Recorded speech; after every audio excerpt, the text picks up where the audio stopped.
Alright, well, sorry about the phone call. I'm actually starting, a few minutes later. These things have dried. So at this point in time, what I'm going to do is assemble it all. First thing I'm going to do is, as I said yesterday, to get these edges nice and round. No sharp points, nothing on them. So technically you don't need them that much on the strap itself. You really need it on the base straps, but I like to make sure that we're looking good here. Plus it also kind of makes it shiny too, which is just kind of a added look, added feature.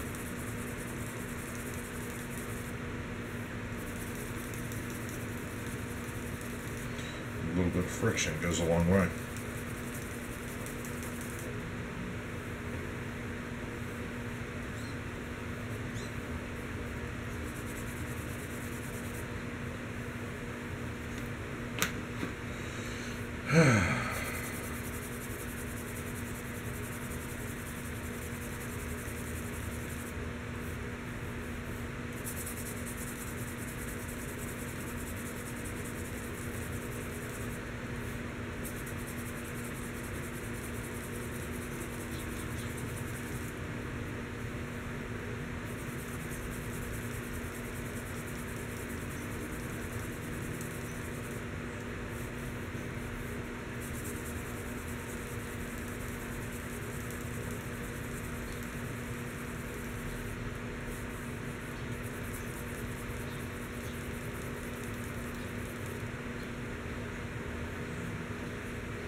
I noticed I watched this video, and this is a good distance away from the camera.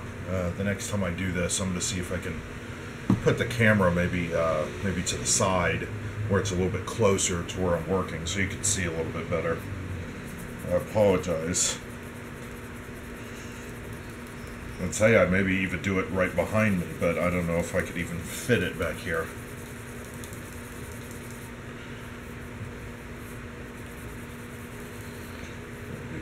Actually kind of fun is if somehow I could hang it, like right above the table. I don't know. We'll look into that a little bit later. Alright. I'm done with that. And let's look at some of my tools. Let's get rid of most of them I don't need. And I'm dropping stuff. These, that. These two I need, that I need. That I don't need. A bunch of scraps. Don't have a dirty table like me. These two I need. That I won't need. No. This is handy. Okay. Let me look.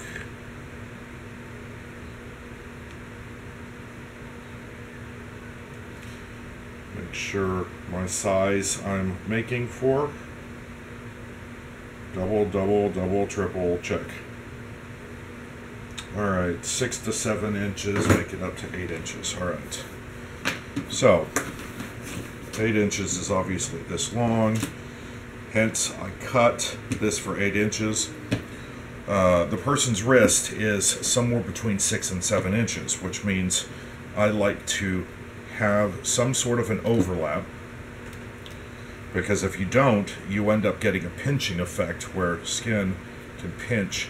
Hence, I usually have an overlap of about an inch or so, maybe even more in some aspects. Of course, when you do that, that means that there's more leather, there's more width away from the wrist, which means these have to be longer. So it's just a little observation. Alright, so the first thing, most likely it's going to be something similar to this. We've got our D-ring that will sit right about here. You've got your strap keeper and the buckle, which will sit about right here. And then from here down will be holes. So roughly, move this out, that's where the beginning of the 8 inches is right here, which is a little bit longer. But, you know, 6 to 7 inches for the wrist length, you always have to add some for the expansion of the diameter for wrist size. And usually 1/2 inch to 1 inch is perfect. That, and I put enough holes to where it's adjustable. Alright, so first thing I have to figure out is where exactly, let's move this down a little bit. If I bend this right here,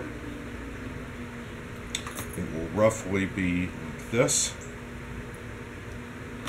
And with the strap keeper and all that, just a little bit. And this will sit like right here. That's how I'm measuring that. I'm measuring the beginning of the length from just inside this strap, because that's where the length will begin to the end, so we should be good. Alright, so I'm going to do that there. I cut these the same length, right? Yeah. And this is where I need to put in the buckle.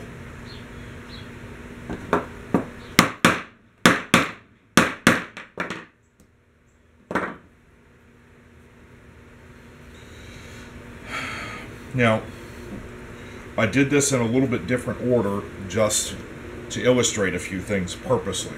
So you'll notice I hit this hole, made this hole, and now you see raw leather on the inside. So typically what I end up doing is I don't do that. I actually cut the holes ahead of time, and then when I dye it, the inside of the holes get dyed as well. Excuse me. But I purposely wanted to illustrate that. Some people actually like having that raw leather show through. It shows that it's real, right? Another way I end up doing it in the event that either A, I do it in a different order, or I do it wrong. You know, there's always issues. I use something called an edge coat. This is a little applicator. Dip it in, and what I will do is run it through the inside, and it's basically dyeing that leather just inside. So I will do that, but I'll do that in a little bit. Obviously, I'm talking a lot more than I normally would if I was just doing this by myself. So let us get the hole here, since we have it. Let's be a little accurate here.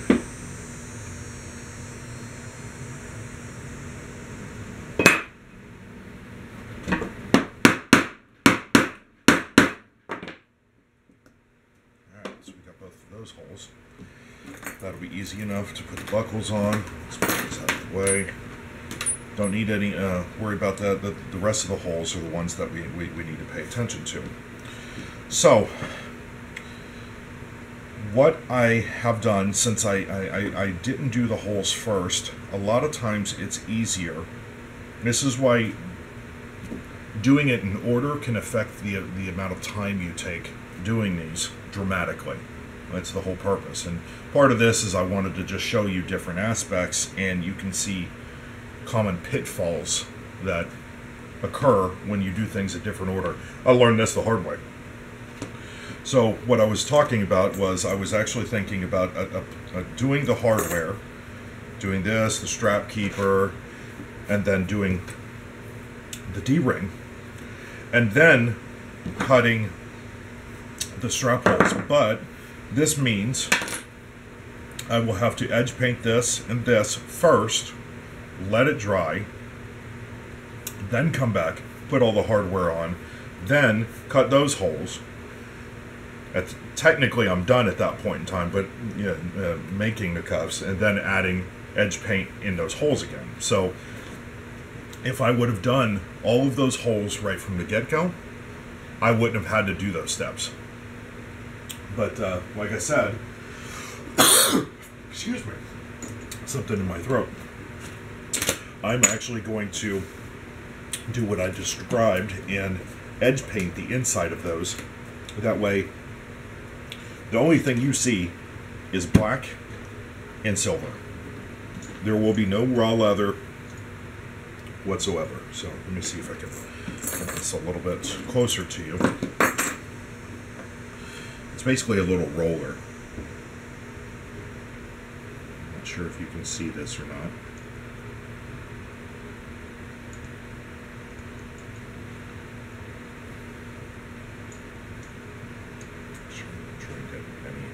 Dye I got on the outside. Alright, that's good. That has to dry for a little bit. Normally this is used on the outside, but since this is all black, I'm not going to bother. What in theory, if the customer said, hey, can you do it black and then make maybe the edges red before I would have sprayed the coat on, I would have made sure all the edges were done first. I would have used, in this case, I tend to use an acrylic. If I can get this top on, I would have used an acrylic to do all the sides, make sure that's nice and dry first, and then done it. So I am going to stop this video, probably upload it while I'm waiting for these to dry, and then part 3 will be most likely the finishing, applying all the hardware, and then doing the holes. Again, I'm just showing you because I did this in the wrong order on purpose, just to kind of illustrate, little pitfalls that how order can really make a difference. All right, I'll see you again soon.